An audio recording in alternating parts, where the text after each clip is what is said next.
23,000च्या आसपास मार्केट जर जात असेल तर आपण प्लॅन करणं आवश्यक आहे. लॉजिकली तर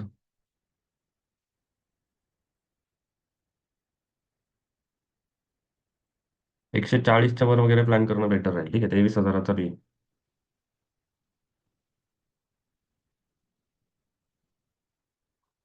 तुम्हाला स्टॉप लॉस कमीत कमी 120 ठेवणं गरजेचं आहे.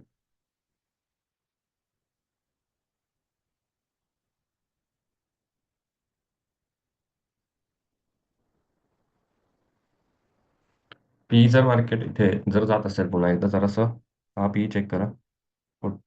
140च्या वर जर जात असेल तर प्लॅन करू शकता मॅम. सध्या तरी इथे मार्केट गेलेलं आहे, तर इथे 22,900च्या आसपास मार्केटमध्ये P side yes S L तुम्ही 120चा ठेवणं आवश्यक आहे. सध्या तरी वेट अँड वॉच करा. 140चे लेवल ब्रेक होईपर्यंत वाट पाहिली तरी चालू शकतं. जरासा इथे कचरा झाला आधी काढून बघूया. ठीक आहे, खूप जास्त.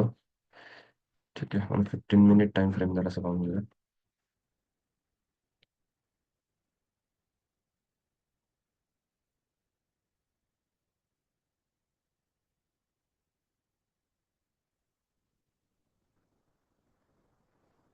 ही एक इम्पॉर्टंट लेवल राहणार आहे.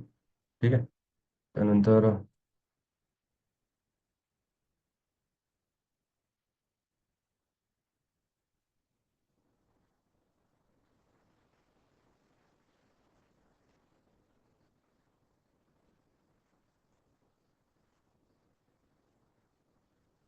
ठीक आहे, जोपर्यंत 140ची एंट्री असेल बघा. स्टॉप लॉस 120चा सांगितलाय मी. 140लाच एंट्री घ्यायची, त्याच्या आधी एंट्री नाही घ्यायची कोणी.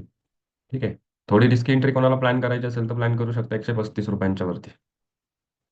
घेऊ शकता मॅम. ठीक आहे, एक एकनेच करा. पहिल्यांदा एका लॉटमध्ये चांगलं प्रॉफिट होत असेल तर मग प्लॅन करा दुसऱ्या लॉटसाठी.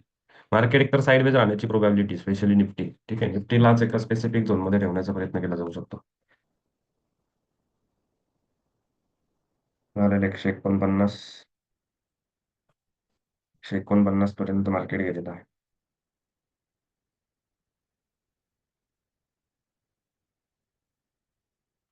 150 आय होप सो सगळेजण प्रॉफिटमध्ये असतील. 154, 157, सगळेजण प्रॉफिटमध्ये आहेत का ज्यांनी घेतलं होतं? ठीक आहे, चलो गुड. प्रॉफिटमध्ये 158, 159, 163, 164, 167, 170 ऑलमोस्ट.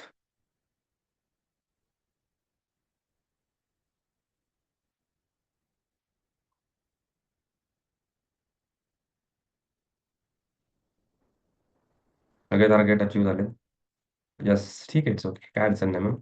इम्पॉर्टंट हेच होतं की आपण राईट प्लेसवरती बसलो होतो. सगळ्यात इम्पॉर्टंट काय आहे, आपल्याला माहिती आहे की मार्केट कुठून रिटर्न येणार होतं. झालं 177,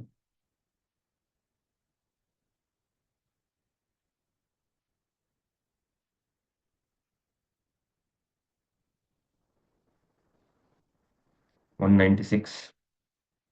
क्या बात आहे.